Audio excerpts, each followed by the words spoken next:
Above the Demon King's lair, the final battle between humanity and the forces of darkness had finally reached its end. On that brutal battlefield, Eftal, who was middle-aged at the time, stood beside his hero party. They risked their lives against the gigantic Demon King, a monster with overwhelming power, capable of crushing their entire formation with just one small mistake. But after countless coordinated attacks from his comrades, Eftal finally found the decisive opening. Gathering all of his mana, he unleashed an extremely powerful lightning spell, striking the Demon King directly. A massive bolt of lightning tore through the sky, shattering the darkness covering the battlefield and completely ending the Demon King's life. The long war between humanity and the demon race had finally come to a close. Peace was brought back by the hands of the heroes themselves. Not long after, in the royal capital, the king held a grand ceremony to honor those who had saved the world. Amid the cheers of the citizens and the admiring eyes of the crowd, the great mages representing the mighty elements were called forward one by one. Fire, earth, water, and wind. Each of them had devoted their power to the battle. Because of their sacrifice, the king decided to grant them the title of sovereign, a noble rank once reserved only for those of royal blood. And then came Eftal's turn, the mage who had used lightning to deliver the final blow.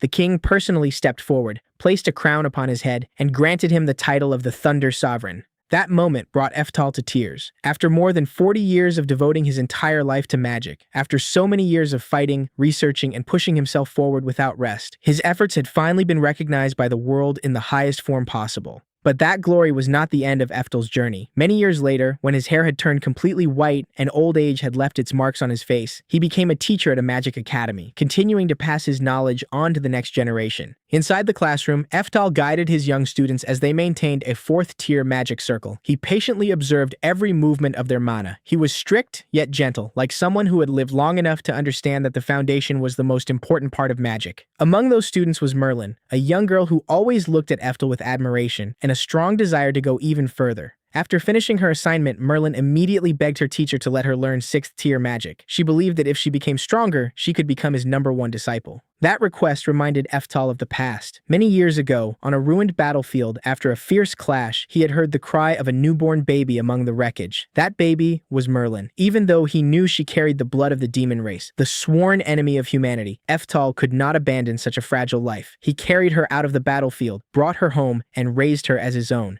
Because of that, to Eftal, Merlin was not just his student. She was the child he had personally rescued from the darkness of war. He understood her potential better than anyone, but he also knew that power given too early could easily cause its user to lose control. Caring deeply for Merlin, Eftal gently refused her request to skip ahead. He told her to first master 4th-tier magic properly. Only when her foundation became strong enough could she reach higher levels without putting herself in danger. But Merlin was still just a young girl desperately wanting to prove herself. She did not want to remain protected by her teacher forever. Even more than that, she could not bear to watch the aging Eftal continue carrying every burden on his own. So, despite her teacher's warning, Merlin secretly took her staff and went alone into the Forbidden Forest. The only thought in her mind was that if she could defeat the monster inside the cave with her own hands, she would prove herself as the greatest disciple of the Thunder Sovereign. She believed that by becoming stronger and accomplishing something truly great, she could shoulder some of Eftal's heavy responsibilities, allowing the teacher she respected so deeply to finally rest with peace of mind. But the moment Merlin stepped into the depths of the forest, she encountered a gigantic magical beast in the form of a red wolf. Facing the terrifying pressure of the monster, Merlin immediately cast the 4th-tier magic she had just learned. However, her attack could not deal any meaningful damage. Only then did the young girl finally realize she had been far too confident. The enemy before her was not a monster a young student could handle alone, and everything she had prepared was nowhere near enough to save her life. The giant red wolf quickly chased after her. Fear threw Merlin's steps into chaos. While desperately trying to escape, she tripped and fell right in front of the beast's claws.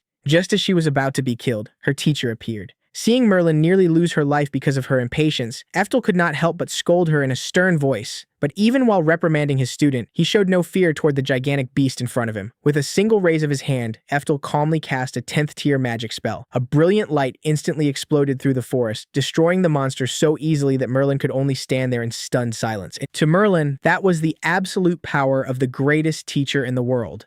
But to Eftal, this moment was a lesson he wanted her to remember. Impatience only creates fragile strength. And the more someone rushes toward the top, the easier it is to lose the foundation that matters most. After the incident in the Forbidden Forest, Merlin was brought back to the academy. She still felt guilty for disobeying her teacher, but deep inside, her worry for Eftel only grew stronger. The reason she had acted so recklessly was not simply to prove herself, it was because she had already noticed his declining health. When Merlin brought water to her teacher, she accidentally saw Eftel coughing up blood. That scene caused the anxiety she had been hiding to finally overflow. She admitted she knew Eftel's illness was getting worse, which was why she wanted to become strong as quickly as possible to take over his burdens. Hearing that, Eftel was no longer angry. He gently patted Merlin on the head and admitted he truly did not have much time left. That was why he wanted to use his remaining days to train talented successors, people who could continue walking farther down the path he had never been able to complete. Merlin immediately objected. In her eyes, Eftel was the Thunder Sovereign, the strongest man in the world, a mage who could cast 10th tier magic as easily as breathing. She could not accept the idea that he would see himself as someone with limits. But deep inside,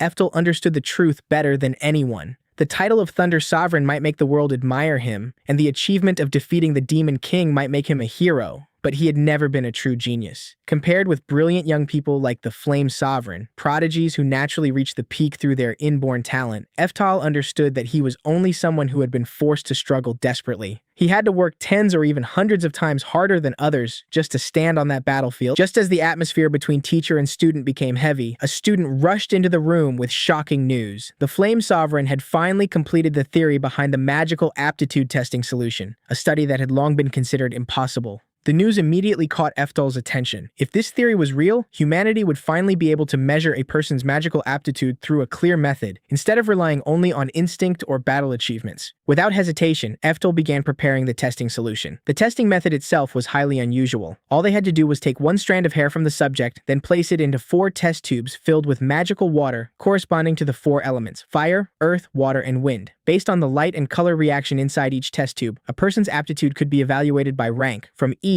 as the lowest to S as the highest. Merlin was the first to be tested, and her results shocked everyone. Her aptitude for water and wind both reached rank S, her earth aptitude reached rank B, and even her fire aptitude reached rank C, an incredible result for such a young student. Those numbers proved what Eftel had always believed. Merlin truly was a child with extraordinary potential. As long as she was trained properly, she could reach a realm that even Eftel's generation might never touch. But immediately after, the excitement of the students turned toward Eftel himself. Everyone wanted to know just how terrifying the magical aptitude of one of the 4 sovereigns would be. In their eyes, the Thunder Sovereign would surely produce results far beyond everyone else. Eftel hesitated at first, but in the end, he agreed to take the test because he wanted the answer too. Even though he had lived his entire life alongside magic, and even though he had fought to the very end to be recognized, he had always wondered whether he possessed even the smallest trace of natural talent. He understood he could not reach the peak of magic by walking the path of a genius, but after more than 40 years of endless effort, a tiny hope still remained in Eftel's heart.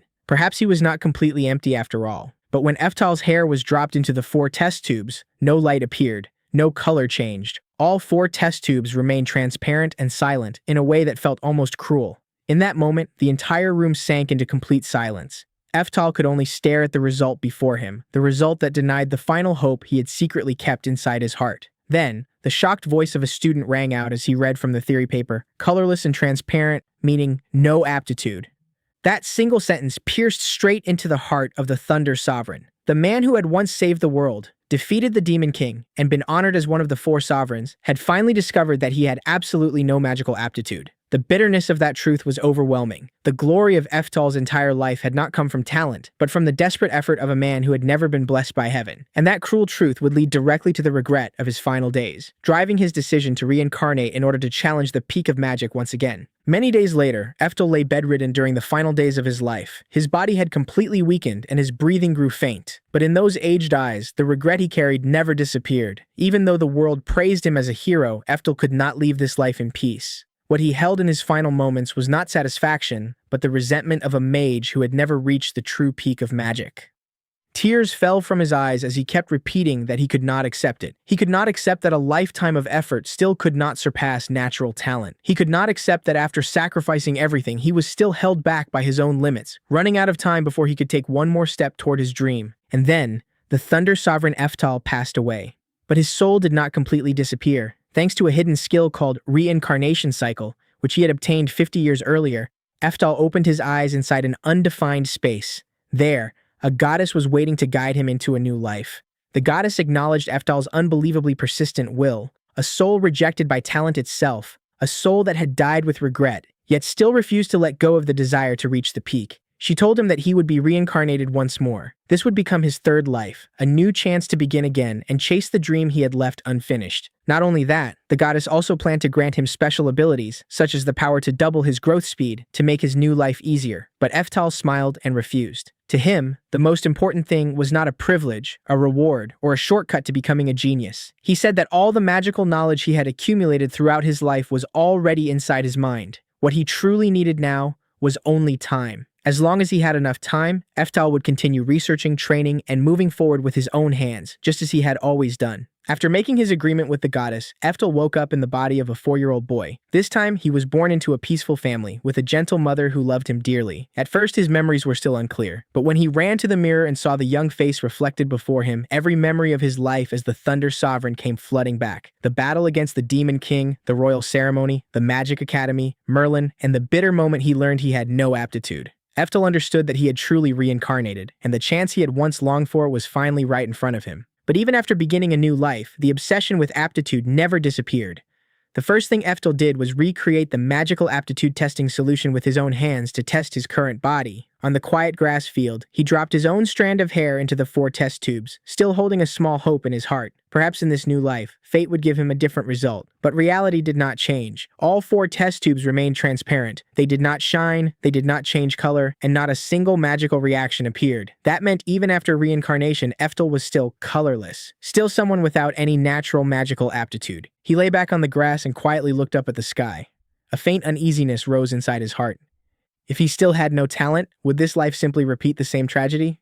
Even if he had been given more time, would he still be stopped by the wall of genius once again? But before Eftal could sink deeper into those thoughts, the sky above the royal capital suddenly turned dark. A gigantic dragon with glowing red eyes appeared. Its wings covered the sky, and the terrifying aura pouring from its body threw the entire area into chaos. The knights on horseback quickly realized that the difference in power was far too great. They had no chance of fighting such a monster, so their formation instantly broke apart as they turned and fled in panic. At first, Eftal also thought that a 4-year-old child like him could not possibly do anything. His current body was far too small, and his mana should not have been enough to stand against a gigantic dragon. But in the next moment, his eyes changed. Even though his current body was only that of a child, inside Eftal still lived the soul of the Thunder Sovereign. The man who had defeated the Demon King spent his entire life researching magic and created original spells with his own hands. He decided to try using the original magic from his previous life. A gigantic green magic circle instantly appeared in the sky. Mana gathered violently in a single moment, and a destructive bolt of lightning shot straight toward the dragon. The 10th tier spell struck so fast that no one could react. The gigantic dragon, which had just thrown the entire royal capital into fear, was instantly blasted down from the sky. Everyone who witnessed the scene was left speechless. Right before their eyes, a 4-year-old child had destroyed a dragon with a single spell. As for Eftal, he quietly looked down at his small hands, then smiled in complete astonishment. Only now did he realize the most important truth. Even though he had reincarnated into the body of a child, he still retained all of the magical power he had possessed at the peak of his previous life. In other words, Eftal had not only carried over his memories and knowledge, he had also carried the mana, techniques, and battle experience of the Thunder Sovereign into this new era. Even though he was still colorless, and even though he still had no natural talent, this time, Eftal was no longer starting from zero. And at that moment,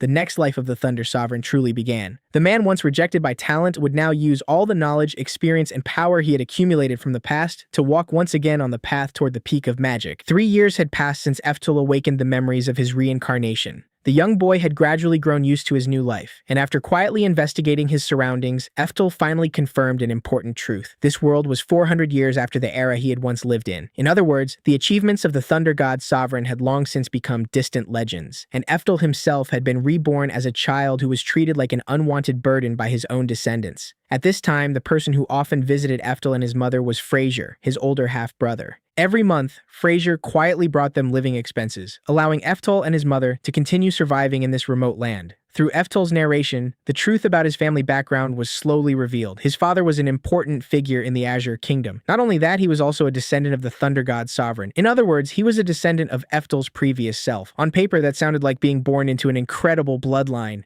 But the problem was that Eftal's mother had no magic aptitude, and in a society that worshipped magic, that alone was enough for her to be looked down on. The lawful wife of the family did not respect her. The other people in the household did not treat her with dignity either. In the end, Eftel and his mother were pushed out to this isolated place, forced to live like outsiders within their own family. Eftel had never even been acknowledged by his biological father. He had never met the man in person. The irony was almost cruel. That family proudly claimed to carry the blood of the Thunder God Sovereign, while the real Thunder God Sovereign himself had been pushed aside and forgotten. Fraser, however, was different. He was the second son of the official wife of Duke Alcott, but he did not join the rest of the family in hating Eftel and his mother. Instead, he quietly looked after them. He helped them with money, and he also cared about the future of his younger brother. When Eftel said that he wanted to attend the Magic Academy in the Imperial capital one day, his mother immediately burst into tears. In her eyes, that path had already been blocked from the very beginning. The reason was simple. The magic testing system of this era had already concluded that Eftel had no aptitude, just like his mother. For an ordinary person,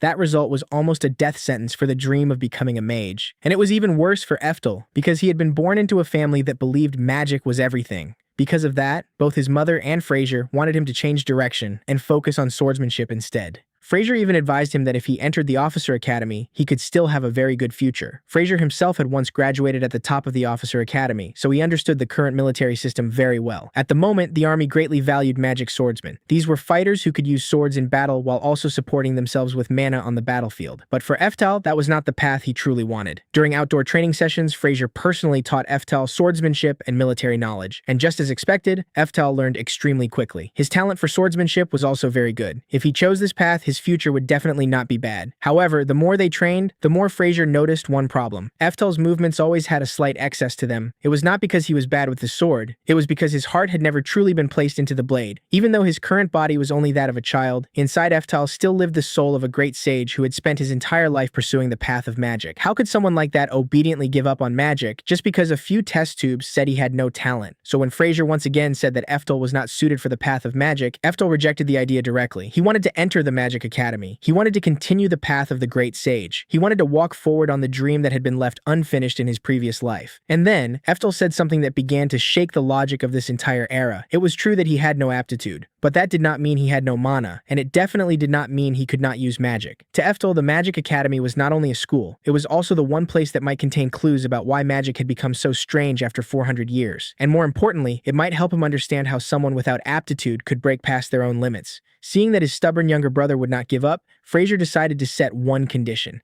If Eftel could recreate even a part of the magic Fraser was about to cast, Fraser would personally write him a recommendation letter to enter the Magic Academy. After saying that, Fraser raised his hand seriously and began chanting. He called upon the wind spirit Sylphie. Then he released a sharp blade of wind that sliced through the base of a tree in front of them. For people of this era, that was probably a very solid display of magic, but in Eftel's eyes, its weakness was painfully obvious. The very act of chanting had already slowed down the casting speed far too much. When it was Eftel's turn, he did not even open his mouth to chant. He simply controlled his mana lightly. In the next instant, a massive pressure of wind erupted. It did not merely cut through the tree, it blasted the entire thing out of the ground. Fraser froze where he stood, because what Eftel had just used was not an ordinary technique. It was chantless casting, a method of using magic without reciting an incantation. In the current era, only sages who had trained for decades could even hope to reach that level. And yet, the child standing in front of him had done it as casually as brushing dust off his sleeve. Realizing that he had gone a little too far, Eftel quickly tried to cover it up. He claimed that he had accidentally used 4th-tier magic, but that only shocked Fraser even more.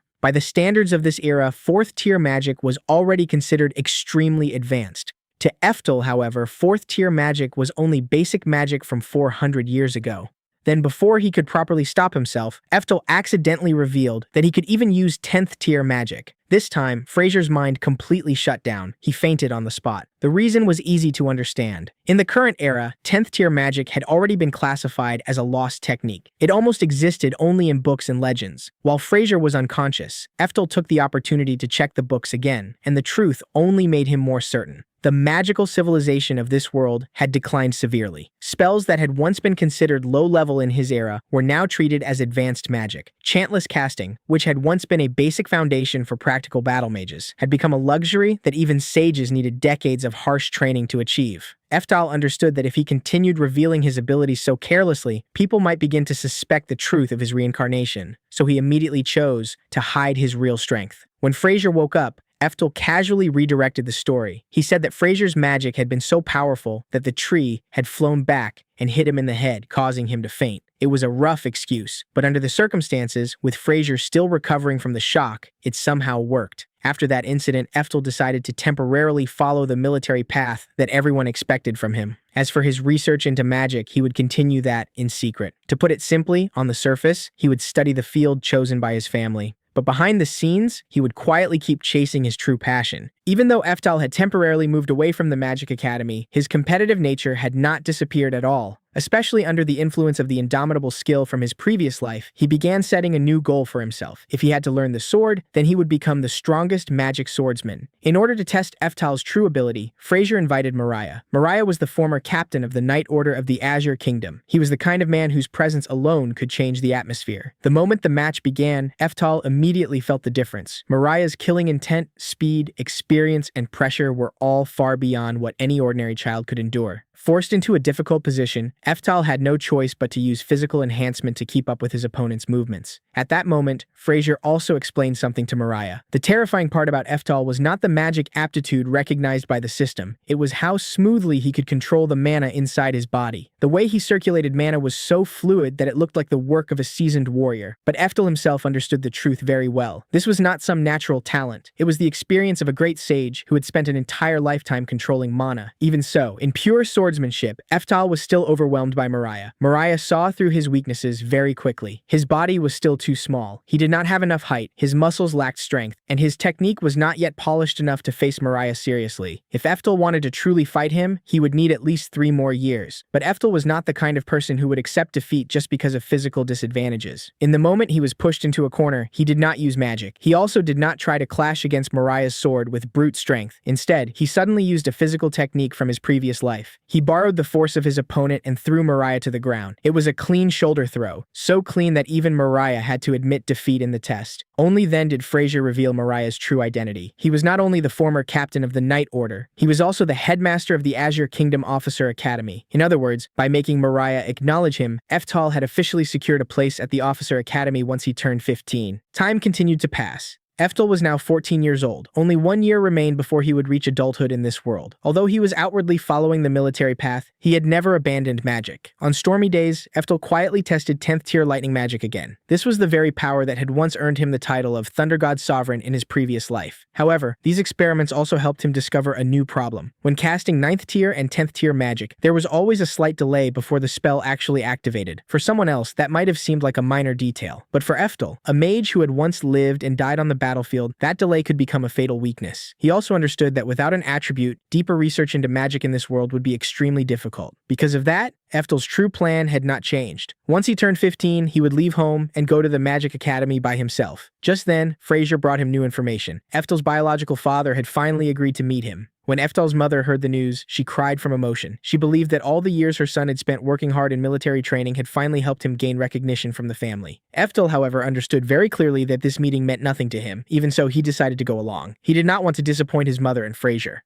At the Alcott mansion, the man known as Eftel's father appeared with a cold and merciless attitude. Duke Alcott had no intention of acknowledging him as his son. He even denied their father-son relationship outright. In his eyes, Eftel was nothing more than a disgrace to the family. A child who carried the blood of the Thunder God Sovereign, yet had no magic aptitude at all. Inside that very room, Eftel saw the portrait of the Thunder God Sovereign hanging on the wall, and the person in the portrait was none other than Eftel's own appearance from his previous life. The scene was almost painfully ironic. The entire family bowed their heads in worship before the image of the Thunder God Sovereign, but when the original Thunder God Sovereign stood right in front of them, they dismissed him as defective simply because his aptitude test showed nothing. The true purpose of the meeting was soon revealed. Duke Alcott had not called Eftel there to recognize him. He had called him there to announce that from that point onward, the family would cut off all financial support for Eftel and his mother. The reason he gave was simple. Eftel had already secured a special admission slot at the Officer Academy. The academy provided free food and lodging. From the 3rd year onward, it even paid a salary. Therefore, the family no longer needed to spend money on him. For Eftel's mother, who had barely survived on that small allowance, this was like a direct strike against her only lifeline. But for Eftel, the matter did not end there. Duke Alcott then called in another one of his sons, Joachim. He ordered Joachim to test Eftel's strength, using the excuse of making sure Eftel would not disgrace the family after entering the Officer Academy. The moment Joachim stepped forward, he did not even bother hiding his hostility. He called the test something no different from training a dog. His eyes and killing intent made it clear that this was not a simple examination. Eftel immediately understood. This meeting had never been about recognition. expedition, it had never been about family. From the very beginning, it had been a trap disguised as a test, and Joachim was the one brought out to crush him in front of the entire family. The duel at the Alcott mansion begins with Fraser's worried warning. He tells Eftal that Joachim was once a master swordsman with rare achievements back in his school days, and that if things look dangerous, Eftal should surrender immediately. But the problem is that the soul inside that 7-year-old boy is the Thunder God Emperor, who once stood against the Demon King, so this warning feels strangely reversed from the very beginning. Joachim has no idea who he is about to face. He throws Eftal a specially hardened wooden sword and threatens to break his bones and crush his skull. But what truly angers Eftal is not the sword. It is the insults aimed directly at Iria. Joachim calls her a pig and speaks crudely about how she was once favored. And in that moment, the Grand Sage's soul reaches its limit. Insulting a mother in front of her son is already dangerous, but doing it in front of a son who was once the Thunder God Emperor is basically choosing the fastest route to destruction. The moment Joachim charges forward, Eftal immediately activates physical enhancement. With terrifying speed, he closes the distance and calmly judges that Joachim's title as a master swordsman must have been nothing more than decoration, because his sword is slow and full of openings. With a single direct strike, Eftal breaks Joachim's wooden sword and sends him flying away, knocking him unconscious on the spot, right before the stunned eyes of Fraser, who had just finished warning his little brother to be careful. Eftal lowers his sword and stands before Joachim, who is lying on the ground like discarded trash, then coldly warns him that if he ever dares to insult his mother again, things will not end with a simple knockout. After that, he turns back and gently reassures Iria, as if nothing serious has happened. Before leaving, he even bows politely and thanks Duke Alcott for inviting them over, a scene where Eftal defeats his opponent while still keeping perfect manners, leaving the Duke trembling and sweating, barely managing to growl that Eftal must do his best at the Officer Academy to preserve what little dignity remains. 2 weeks after that shocking duel, life for Eftal and his mother unexpectedly returns to peace. During dinner with his favorite pie made by Iria, Eftal thinks that the Alcott family will surely try to take revenge after Joachim's humiliating defeat, but all of his predictions vanish when urgent knocking echoes through the evening. Iria opens the door and freezes at the sight before her. A strong mustached man is supporting Fraser into the house. Fraser is badly wounded and exhausted, yet he is still tightly holding a sleeping infant in his arms, weakly apologizing for startling them. The story quickly shifts to the royal palace of the Azure Kingdom, where the situation has become extremely dangerous. The Holy Knight Order and the Azure Army have taken nearly all elite forces on a grand expedition, leaving the royal guards protecting the capital so badly understaffed that even unfinished Officer Academy students have to be mobilized for guard duty. The house has been left wide open and the enemy seems to know it.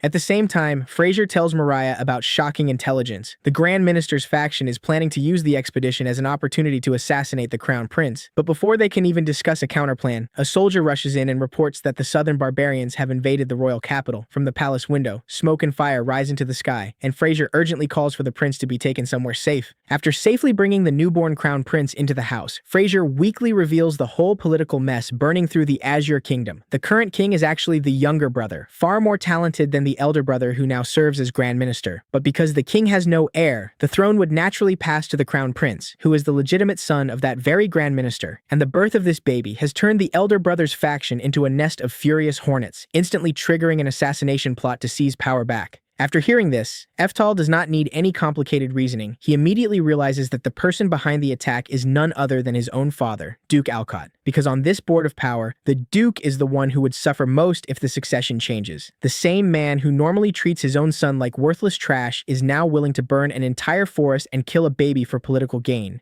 Instead of returning to the royal capital sinking into chaos, Eftal decides to go with his brother and Mariah to escort the Crown Prince across the border to the main army's encampment, because that is the only place that can protect the baby from the Duke faction. Iria is so worried that she breaks into tears, but Eftal gently reassures her, while deep inside, the Thunder God Emperor from 400 years ago has already awakened. He says he has a duty to protect this country, just as he did in his previous life. Only this time, he does not need to wait for the Demon King to appear. But the journey through Neil Forest quickly turns into a death trap. The entire forest suddenly falls into an eerie silence, without birdsong or wind. Then from the darkness, soldiers from the Alcott family's mage corps reveal themselves and surround the whole group, and they do not stop there. They also set the forest on fire to cut off every escape route, as if they have already prepared the perfect stage for the heroes to die. When Fraser realizes that the group is trapped between fire behind them and the mage corps in front of them, he refuses to give up. He steps out from hiding alone to persuade his father, raising both hands to show show that he is unarmed, Fraser begs Duke Alcott to stop everything and settle this through dialogue. But in response to his son's sincerity, the Duke shows no warmth at all. He coldly declares that Fraser is the very thing standing in his way, then orders his men to release their mana, striking Fraser with a bolt of lightning that makes him collapse unconscious on the spot.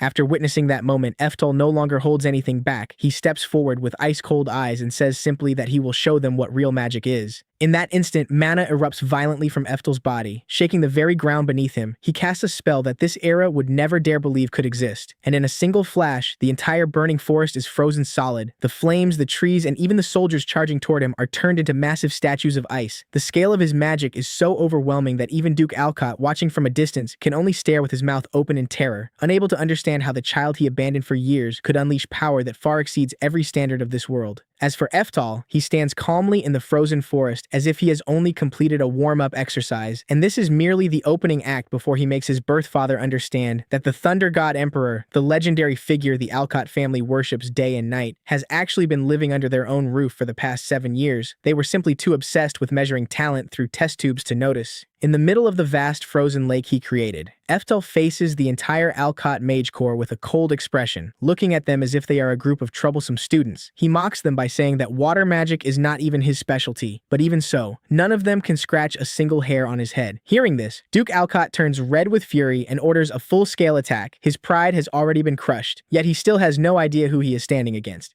The entire corps unleashes level 5 explosive arrows at once, and a massive blast swallows Eftal's position while the Duke watches with triumph in his eyes. But when the smoke clears, Eftal is still standing motionless like a stone statue surrounded by countless shining defensive magic circles. He has not even bothered to move, while the mages begin to stammer in disbelief because their strongest direct attack has done absolutely nothing to a boy who is not even of age. Driven mad by the disadvantage, Duke Alcott shouts and orders them to use the trump card he believes to be invincible, the level 6 focused Thunderburst, a spell with a grand name that shoots straight toward Eftal. But the only response is Eftal's tired sigh and his blunt criticism that this era gives its techniques impressive names while the spells themselves are ordinary. He casually raises his hand and forms a special level 7 magic shield, erasing the pathetic attack in an instant. The whole corps screams and calls him a monster. And in their eyes, he is even more terrifying than a monster because at least monsters usually have weaknesses. Eftal does not stop there. He draws his sword and charges straight into the enemy formation, using the very close combat techniques Fraser taught him to defeat mage after mage with ease, when one of them desperately tries to cast the level 2 riot bomb. Eftal instantly closes in, shuts him down, and knocks him away like trash, while mocking them by saying their real combat ability is worse than the elementary students of his old era. A brutal statement, but completely accurate, because in the age of the Thunder God Emperor, level 2 magic was little more than a morning warm-up.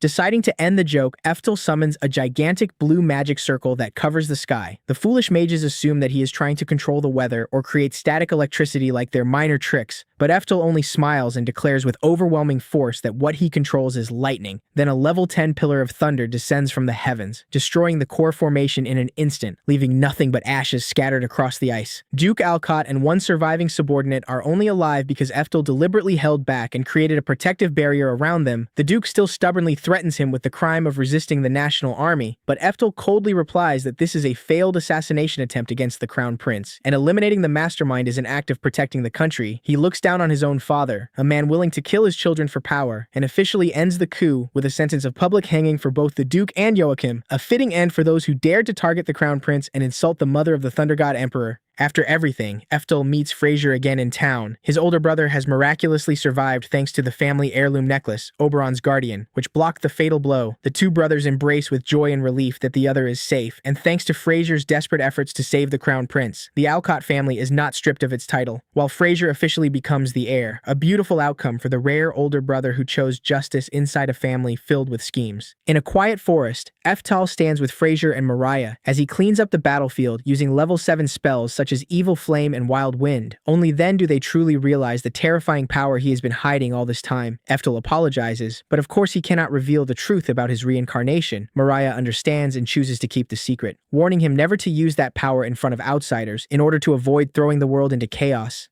But despite everything, Eftal remains firm in his single goal. He wants to enter the Magic Academy, continue his research, and reach the peak of magic that his previous life left unfinished. Mariah agrees to train his body and swordsmanship until he turns 15, while Eftal smiles brightly with hope, because at last, the path toward mastering magic in his new life has truly opened before him. Eftel has finally turned 15, the age when he is allowed to choose his own path. That morning, Iria struggles to remain composed as she prepares to send her son away from home. She tells him that he is now old enough to pursue the life he truly wants, but no matter how tired or discouraged he becomes, this house will always be waiting for him. Eftel embraces his mother and thanks her for raising him over the past 15 years. He asks everyone to take care of themselves, while Mariah tries to hide his tears by claiming that dust has blown into his eyes. Even in the middle of an emotional farewell, the old swordsman still reminds Eftel not to neglect his training. Eftel bows deeply to all three of them and begins his journey. Behind him stands the home where he grew up. Ahead lies a future shaped entirely by his own decisions. This time, Eftel is determined to overcome the limits of natural talent and reach the summit of magic that remained beyond him in his previous life.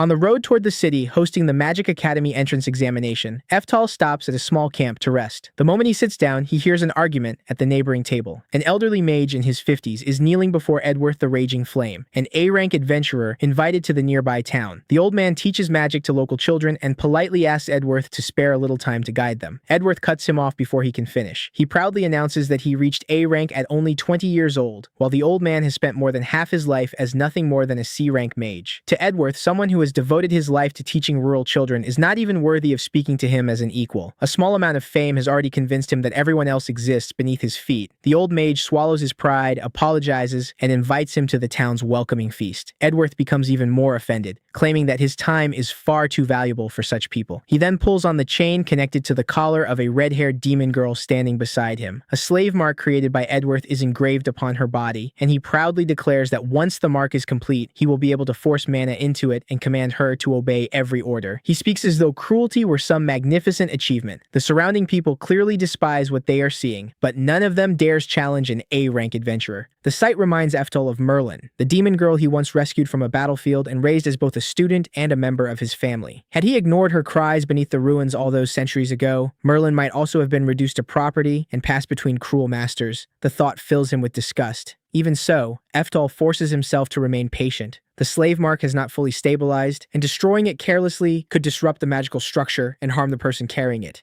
At that moment, screams erupt outside. A gigantic orc charges into the camp, smashing merchandise and sending civilians running in every direction. No adventurer in the area appears strong enough to face it, so the elderly mage immediately introduces Edworth. The moment the crowd hears that he is A-rank, panic gives way to hope. Every terrified face turns toward him as though their savior has already arrived. The attention only feeds Edworth's arrogance. He declares that an ordinary giant orc is merely a B-rank monster, and therefore unworthy of serious effort from the famous Raging Flame. Before attacking, he even tells the villagers to watch carefully, since people from a remote place like this rarely receive the privilege of witnessing true magic. Edworth casts the 4th tier spell Divine Flame, covering the orc's entire body in fire. The crowd begins cheering, certain that the battle has already ended. Then the smoke clears. The monster is still standing, almost completely unharmed. Eftel immediately realizes that this is no ordinary giant orc. It is a berserk orc, the strongest known variant of its species, with defenses powerful enough to withstand 4th tier magic. Edworth reaches the same conclusion and understands that he cannot defeat it. Instead of protecting the civilians who place their trust in him, Edworth creates a barrier around the entire crowd, trapping them inside with the berserk orc. He remains safely outside and prepares to escape. With breathtaking shamelessness, he declares that someone as important as him cannot be allowed to die in an insignificant countryside camp. The villagers who praised him moments earlier will have to serve as bait while he runs. The people desperately strike the barrier, but none of them can break through. Behind them, the orc slowly turns in their direction. In a matter of seconds, the celebrated hero reveals himself as a coward, willing to exchange dozens of lives for a few extra moments of safety. Children scream, adults shield their families, and Edworth continues walking away as though every person behind him is worth less than a single step of his own. Eftel immediately casts the 6th tier spell Gospel of the Supreme Angel without chanting. The barrier shatters into countless fragments, freeing the civilians before the orc can attack. Edworth freezes in disbelief. A teenage boy has destroyed his magic in an instant, and Eftel has also used chantless casting, a technique that even the sages of this era may spend decades trying to master. Realizing that he has already attracted too much attention, Eftel searches for a way to defeat the orc without revealing anything more. His goal is to enter the examination as an ordinary applicant, not arrive in the city after becoming the subject of every rumor in the region. Eftel decides to fire the 3rd tier spell, Flame Strike in public, while secretly layering a 9th tier spell beneath it. Everyone will believe the orc was defeated by ordinary third-tier magic, while the hidden spell performs the real work. Unfortunately, the plan never reaches its second stage. The moment Flame Strike touches the berserk orc, the monster is completely incinerated. Edworth and the villagers stare in silence. Even Eftel is surprised. The spell he intended to use as camouflage has somehow completed the job of the 9th-tier attack by itself. Edworth nearly falls over from shock. The elderly mage examines what happened and explains that although Eftal cast only a 3rd-tier spell, the mana was compressed with extraordinary precision, and the magical structure contained almost no imperfections. Its actual destructive power was therefore comparable to a 5th-tier spell. Only then does Eftel fully understand how severely magical control has declined during the past 400 years. A technique considered basic in his former era is now enough to astonish everyone present. He suspects that even 1st-tier magic might have defeated the orc if used properly. Still hoping to avoid attention, Eftel claims that he merely got lucky and struck a weak point. It is a modest explanation, but not a particularly convincing one, after everyone just watched him destroy an A-rank adventurer's barrier and eliminate a powerful monster with one attack. Before leaving, Eftel turns toward Edworth and orders him to learn some basic respect. He points out that the elderly C-rank mage understands magic far better than Edworth does. More importantly, trapping civilians with a monster and using them as bait constitutes attempted murder. The fact that Eftel prevented the deaths does not erase the crime. A man willing to sacrifice innocent people has no right to control the life of another person.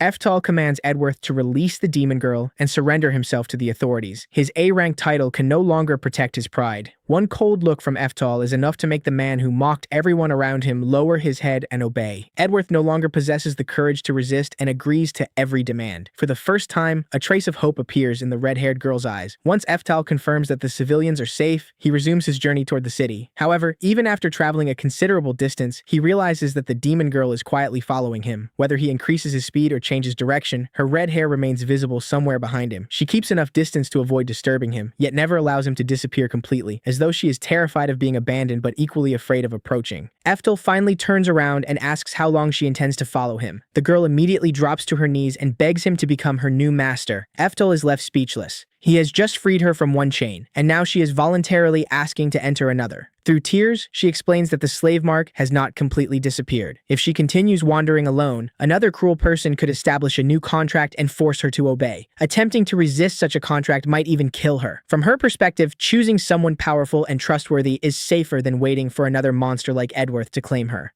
When Eftel asks about her identity, she explains that her ancestors were defeated in an ancient war against humanity. Their entire family was enslaved, and that status continued across generation after generation. She is a descendant of demon royalty and a distant relative of Merlin, one of the greatest mages in the demon realm. The name Merlin brings memories from 400 years earlier rushing back. Eftel remembers the young girl he once adopted, the student who constantly begged him to teach her advanced magic and recklessly entered a forbidden forest because she wanted to become stronger as quickly as possible. He never expected that Merlin would still be alive, much less that she had risen to become the foremost mage of the demon race. The girl kneeling before him is a relative of the student he once considered family. With the slave mark still present, Eftel cannot simply leave her behind. Eftel agrees to become her master temporarily in order to protect her. However, he makes it clear that they will help one another as equals rather than continue the abusive relationship she endured before. The girl introduces herself as Anastasia and begins traveling with him. Unfortunately, she continues calling Eftal master and behaves with absolute obedience. Magical chains can be destroyed in an instant, but habits carved into the mind through years of suffering cannot disappear after a single conversation. Before nightfall, Eftal and Anastasia reach the city where the Magic Academy entrance examination will soon take place. Anastasia is surprised that someone as powerful as Eftal still intends to take the same examination as ordinary applicants. Eftal offers no detailed explanation and instead searches for a place where they can eat and prepare for the following day. He eventually leads her into an expensive restaurant catering to wealthy customers. The moment they reach the table, Anastasia ignores the empty chair across from Eftal and kneels obediently at his feet. She lowers her head and trembles like someone attempting to become the perfect slave. Eftal immediately becomes uncomfortable and tells her to sit in the chair. Anastasia responds in terror that a slave must remain beneath her master and would never dare share the same table. Realizing that ordinary persuasion will not work, Eftal uses the one form of authority she currently understands. As her temporary master, he orders her to sit in the chair and enjoy the meal with him. Their progress is interrupted when an employee announces that slaves are forbidden from sitting at the tables and that the restaurant serves only members of the upper class. He also doubts that Eftal can afford the meal. Anastasia immediately apologizes and offers to eat at a street stall instead, revealing how accustomed she has become to accepting discrimination without resistance. Eftel refuses to back down. He places a valuable magic stone worth more than 500 gold coins on the table. The employee's attitude changes instantly. The man who was prepared to throw them outside now bows repeatedly, apologizes, and prepares the finest private section in the restaurant. Apparently, Wealth can perform a transformation spell faster than any mage. Eftel refuses the change and orders the finest meat available, while insisting that Anastasia continue eating beside him. Faced with a table covered in expensive dishes, she struggles to believe that someone considered a slave is even permitted to touch the food. Eftel tells her to treat the meal as a proper introduction between traveling companions, yet he is trying to change more than a body accustomed to hunger. He wants Anastasia to understand that she has the right to sit at the same table, choose what she eats, and be treated as a human being. She has lived under someone else's control for so long that she has almost forgotten how to express anger or personal preference. When Eftel asks whether there is anything she dislikes, Anastasia cannot even understand why her master would care about her feelings. Eftel seriously tells Anastasia that from now on, she must speak honestly whenever something makes her uncomfortable. Gathering every fragment of courage she possesses, she attempts to refuse him with a voice barely louder than a whisper. The moment the word leaves her mouth, she panics, drops her head, and repeatedly apologizes for disobeying. Her fear of punishment has become almost instinctive. Watching the painful yet strangely awkward scene, Eftel understands that years of conditioning cannot be erased overnight. Removing the chains inside her mind may be far more difficult than destroying the mark on her body. He decides that he will help her change gradually, one small step at a time. The next morning, Eftel buys Anastasia a new set of clothes and brings her to the Magic Academy. The bright outfit makes her look completely different from the frightened slave he met the previous day. A long line of applicants from across the region waits outside the academy gates. Anastasia assumes that she is merely accompanying Eftel, so she is stunned when he tells her to enter the examination as well. He explains that anyone has the right to apply. If she passes, learns a profession, and develops her abilities, she may eventually support herself instead of remaining dependent on another person for the rest of her life. Eftel assures her that her magical potential exceeds that of most applicants standing outside the academy. His judgment is based partly on her connection to Merlin's bloodline and partly on the enormous mana he can sense directly within her. He has not brought Anastasia to the examination because he wants a more capable servant. He is offering her the first step toward independence, allowing her to build a future of her own and finally escape the identity that has imprisoned her family for generations.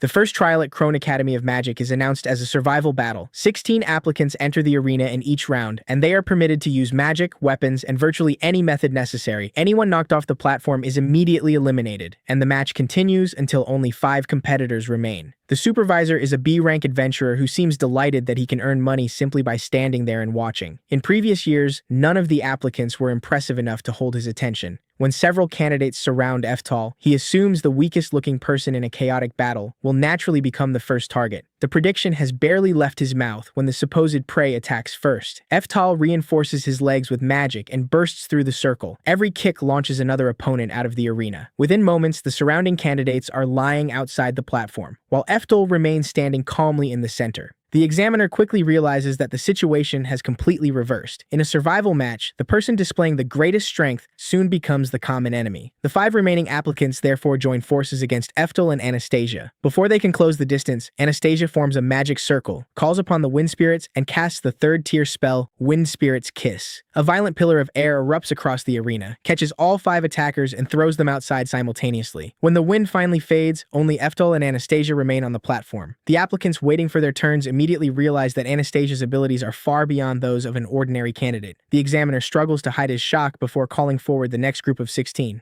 Anastasia shyly admits that she may have used slightly too much power. Eftel does not criticize her and instead confirms that she possesses exceptionally rare magical talent. What truly concerns him is that Anastasia had to recite such a long incantation before activating the spell. He asks whether chanting is actually considered mandatory in the modern era. The examiner and everyone nearby burst into laughter, assuming Eftel is so ignorant that he does not understand the most basic principle of magic. Anastasia explains that spells obviously require incantations. To someone who lived during the golden age of magic, however, the strange part is expecting an enemy to stand still while a mage recites an entire speech in the middle of battle. Rather than continue arguing, Eftel raises one hand to demonstrate. 4 green magic circles appear around him at the same time. 4 4th-tier spells activate without a single spoken word. Enormous columns of wind tear through the arena, throwing everyone nearby aside and carving deep holes into the floor. The platform and surrounding walls suffer severe damage. Eftal only intended to demonstrate chantless casting and did not deliberately target anyone, but the resulting destruction will require days of repairs. Anastasia can only stare, while the examiner immediately announces that both of them have passed the first round. Allowing these two to continue fighting would probably bankrupt the school. The next challenge is a written examination held inside a massive lecture hall. Having spent his entire previous life researching magical theory, Eftal finds the material extremely simple. His only complaint is the unbelievable number of questions. Even so, he continues working from the beginning of the paper until the proctor announces that time has expired. By then, Eftal has answered everything. He complains that the exam was absurdly long, leaving Anastasia horrified. She asks whether he truly attempted every question. Only then does she explain that the examination uses a selective format. Each applicant is supposed to answer only the sections related to their own specialty. Eftal's misunderstanding produces a result that shocks the entire academy. Inside the faculty council room, the instructors stare at the score of 958, unable to believe their eyes. Since Krone Academy was founded, no candidate has ever achieved a result so high. The new record belongs to Eftal Alcott, a name identical to that of the legendary Thunder God Emperor, one of the 4 emperors. The academy's director initially suspects that Eftal cheated. At that moment, the B-rank examiner enters and reports what occurred in the arena. A 4th-tier spell alone normally represents graduate-level ability, yet Eftal activated 4 of them simultaneously without chanting. Even the academy's own instructors may not be capable of reproducing such a feat. His testimony transforms the score of 958 from suspicious evidence into proof of an existence far beyond the school's standards. Combined with the name Eftal Alcott, the director is reminded of the Thunder God Emperor and begins wondering whether the legendary mage has somehow reincarnated.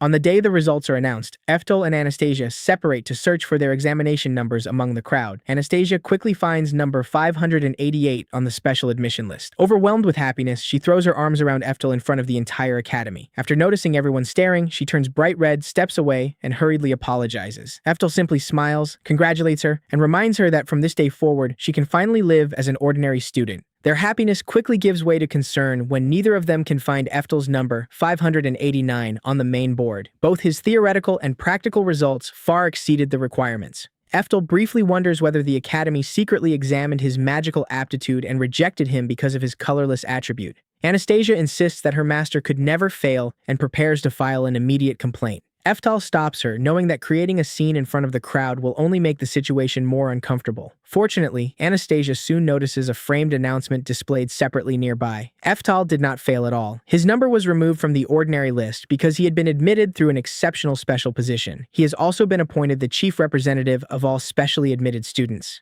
Anastasia believes the role is perfectly appropriate for someone with his results. Eftal has barely finished feeling relieved before realizing that his plan for a peaceful school life has ended before classes have even begun. The benefits are certainly generous. His tuition, dormitory, and meals are completely covered, and he will receive a salary along with additional allowances. In exchange, however, Eftal must represent Krone during public events and exchanges with other academies. That responsibility directly contradicts his goal of quietly using the library to research the limits of magical compatibility. Since the appointment has already been publicly announced, refusing it will be extremely difficult. A greater problem appears in the hallway. As Eftal passes a white-haired demon woman, he immediately recognizes Merlin, the young student who once learned magic under him and has now grown into an adult. Her appearance has changed very little from his memories. Although Eftal's current body is younger, it still carries several features resembling his previous life. He fears that Merlin may recognize the teacher who supposedly died 400 years ago. If his reincarnation is exposed on the very first day, he will immediately become trapped in endless complications. Eftal calls Anastasia and suggests exploring another part of the academy. In reality, he is conducting a quiet retreat before his former student can look directly at him. Merlin's instincts remain as sharp as ever. The moment she senses something familiar, she suddenly calls out, "Master," and begins chasing him.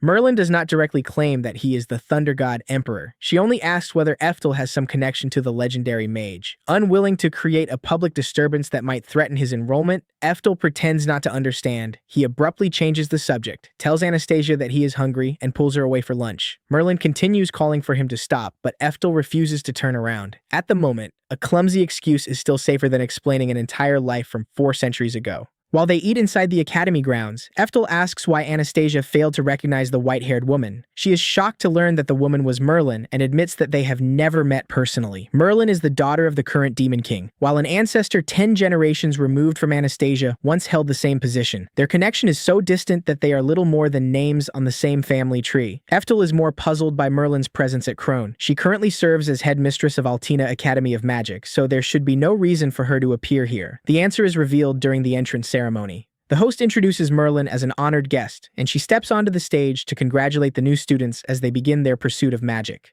Once Eftel confirms that she is not a teacher at Krone, he temporarily relaxes and plans to address her suspicions discreetly after the ceremony. Unfortunately, the host suddenly calls the chief representative of the incoming students to deliver a speech and loudly announces the name Eftel Alcott. Whispers immediately spread through the hall about the name shared with one of the 4 emperors and the unprecedented theoretical examination record. Eftel's plan to avoid attention collapses completely. He is forced to walk onto the stage beneath Merlin's direct gaze. After the ceremony, his status as the exceptional student representative continues attracting attention. A group of female students quickly surrounds him and begins introducing themselves, while Anastasia sits nearby with obvious irritation because she was the first person to follow Eftel. The crowd voluntarily disperses when Merlin approaches. She places his examination paper in front of him and unexpectedly asks whether he knows what reincarnation means. The question strikes directly at his secret, but Eftel continues pretending not to understand while studying her intentions. Merlin explains that most of Krone's instructors know his answers are correct. The problem is that none of them understand the methods used to reach those answers. Every solution on Eftel's paper is based on the magical theory system of 400 years ago. To him, it is basic knowledge. In the modern era, however, most of it has been lost. Those traces remind Merlin of her former teacher. She admits that reincarnation sounds unbelievable, yet she is certain the current Eftel has a special connection to the Thunder God Emperor. Merlin also suspects that he avoided her because the connection involves a secret he refuses to reveal.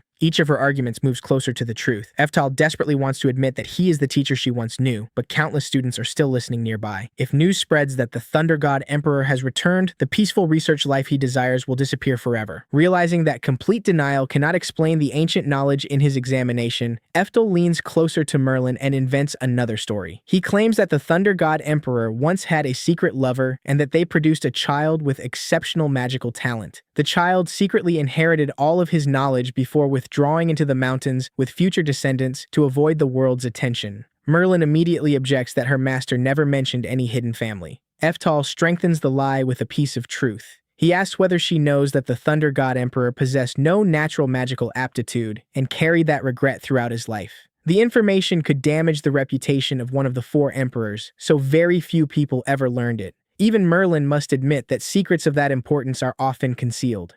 Eftel then introduces himself as the 13th generation heir of this isolated bloodline, which supposedly never interacted with wider society. The explanation accounts for his knowledge of 400-year-old theory while allowing him to avoid revealing his reincarnation. Internally, Eftel apologizes to his former student for inventing an entire family tree directly in front of her. Merlin does not expose the story, although whether she truly believes him or has merely agreed to protect his secret remains uncertain. Merlin then seriously declares that the imaginary family Eftel described is not the only one continuing the path of the Thunder God Emperor. She herself has never stopped training throughout the past 400 years. Brief memories reveal Merlin fighting, studying, and teaching magic to generation after generation, preserving the path her teacher once opened almost entirely by herself. At that moment, the reunion becomes more than a threat to Eftel's identity. Looking at the student who remains young in his memories, he realizes he missed every part of her 4-century journey. The curiosity of a magician and the concern of an old teacher gradually overpower his desire to avoid her. Eftel genuinely wants to witness how far Merlin has advanced during those centuries. Merlin mentions a mock battle scheduled for that afternoon and asks whether he plans to participate. She then directly invites him to face her in a magical duel. Eftel understands that refusing would help reduce attention and preserve his quiet school life. Accepting a challenge from Altena's headmistress, however, will undoubtedly cause the entire academy to focus on him. After a brief moment of consideration, Eftel accepts the challenge. His desire to test the results of Merlin's 400 years of training has become more important than concealing his strength.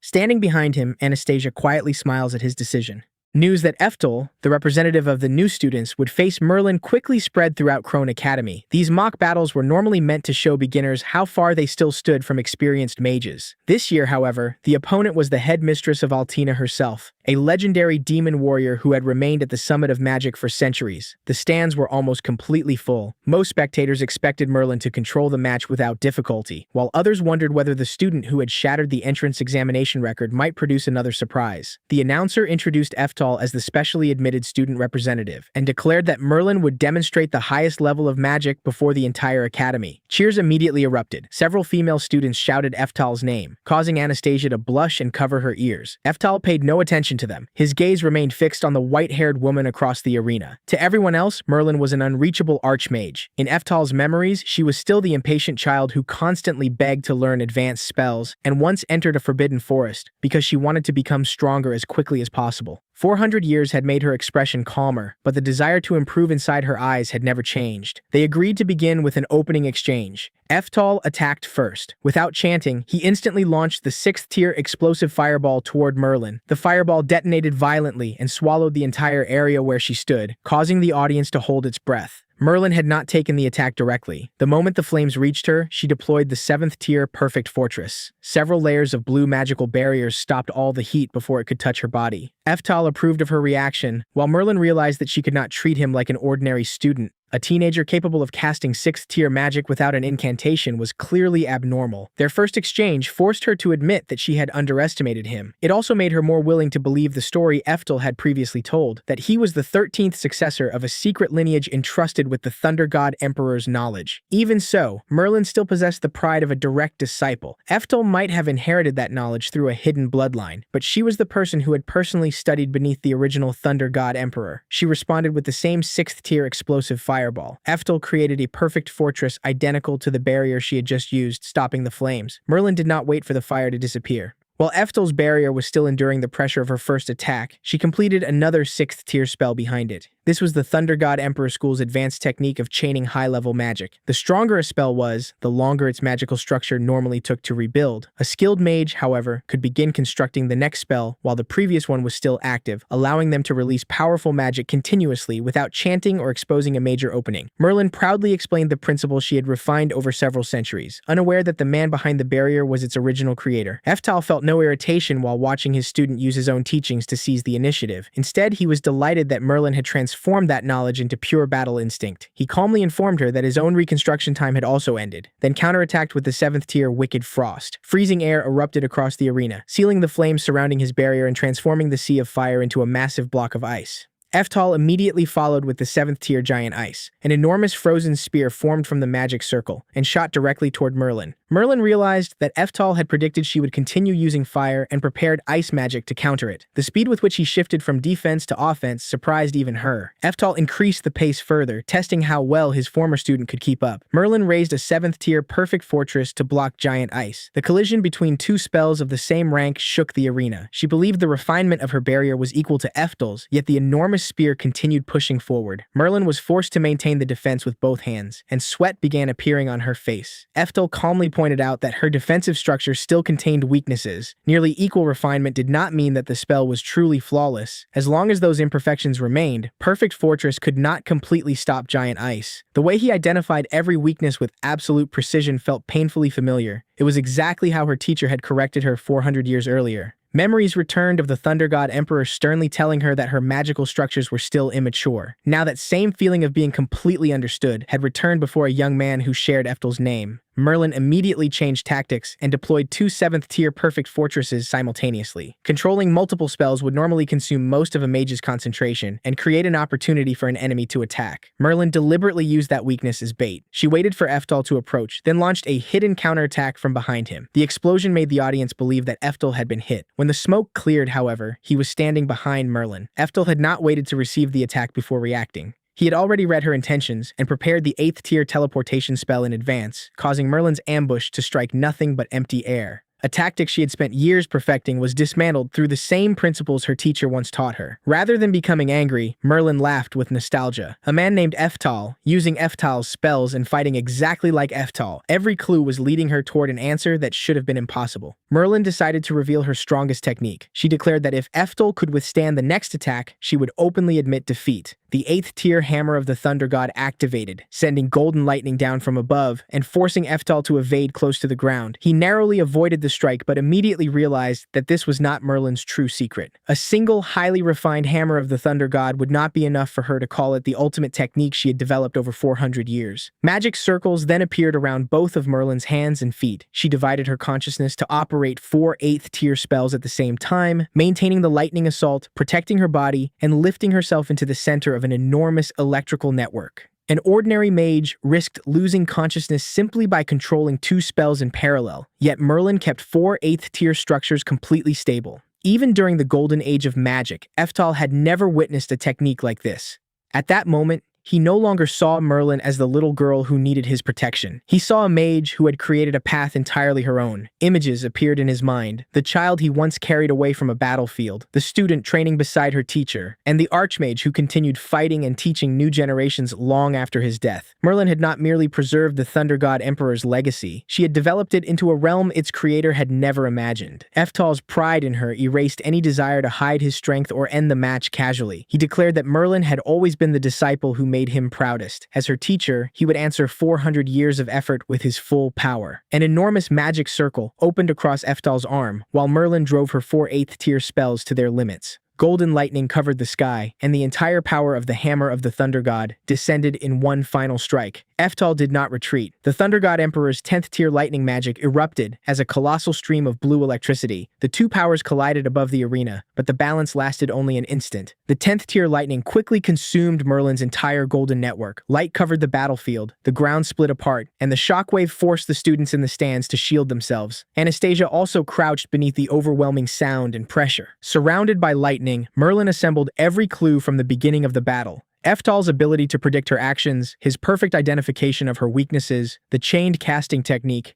teleportation, the ancient magical system, and now the 10th tier lightning spell once used only by her former master. The story about a 13th generation successor could no longer conceal the truth. Eftal refused to let the 10th tier spell destroy the arena. After overpowering Merlin, he used Dispel Magic while the spell was still in the air, dismantling its structure and returning the remaining electricity safely to the atmosphere. The lightning no longer threatened the people nearby. Merlin lost her flight and fell onto the shattered arena floor, although she remained conscious. Eftal stood unharmed on the opposite side. No official announcement was needed. The outcome was obvious. Merlin knelt among the deep cracks, breathing heavily after consuming an enormous amount of mana, but victory no longer mattered to her. She looked directly at Eftal and asked whether he was the reincarnated Thunder God Emperor. No ordinary student could read a battle almost perfectly, use a magical system from 400 years ago, and dispel a 10th tier spell in midair. Eftal hesitated. He had invented an entire secret family history specifically to avoid this moment, but Merlin had assembled every clue herself. Another lie would only damage the trust between teacher and student. Eftal finally admitted that no other explanation remained, and that Merlin understood the truth better than anyone. His answer confirmed that the young man before her was Eftal, the Thunder God Emperor who had died 400 years earlier and returned in a new body. The violent atmosphere immediately disappeared. Eftal approached Merlin and spoke with the voice of the teacher she remembered. He praised her final technique and admitted that it had genuinely surprised him. He acknowledged that she had never neglected her training during all 400 years they had been apart, then placed his hand on her head exactly as he had when she was a child. Merlin laughed and cried at the same time. Hearing those words of approval was enough to make 4 centuries of effort feel worthwhile.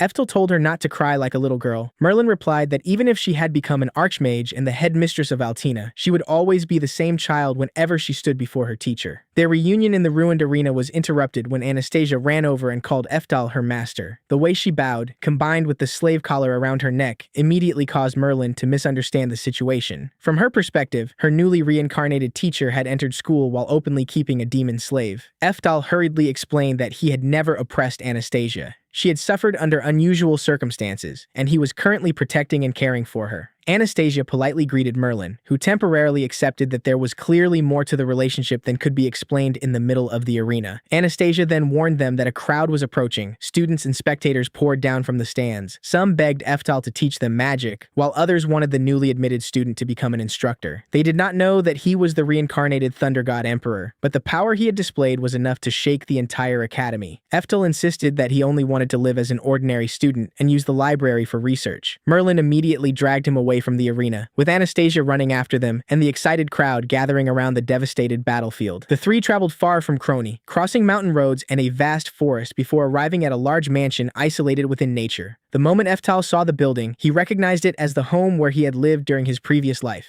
Every step, wall, and section of the courtyard brought back distant memories. What affected him most was that after 400 years, the mansion had been carefully preserved. Merlin inherited the estate and protected every trace left by her deceased teacher, as though she had refused to allow time to erase the life they once shared. Merlin told Eftel to rest there while she completed several official procedures. On paper, she would adopt him as her son. That identity would allow Eftal to use the Academy's facilities freely under the protection of its headmistress. Eftal did not know how to respond. 400 years after their reunion, the little student he once raised was now preparing to become her teacher's legal adoptive mother. Merlin's actual plan was even larger. She would use her authority to enroll both Eftel and Anastasia at Altina Magic Academy. Eftel could continue living as a student, gain access to the library and research facilities, and no longer need to hide his secret from the person leading the academy. Anastasia could also continue developing into an independent mage instead of remaining behind as a servant. Merlin enthusiastically imagined attending school with her teacher, eating lunch together, and conducting research every day. She even wanted to prepare a new uniform for him. Beneath that excitement was her desire to recover some part of the 400 years they had lost. The more Eftel considered the plan, the more he realized that Altina was the best possible choice. It possessed the research environment he needed. Merlin had enough authority to protect his secret, and he could continue pursuing magic while living as a student.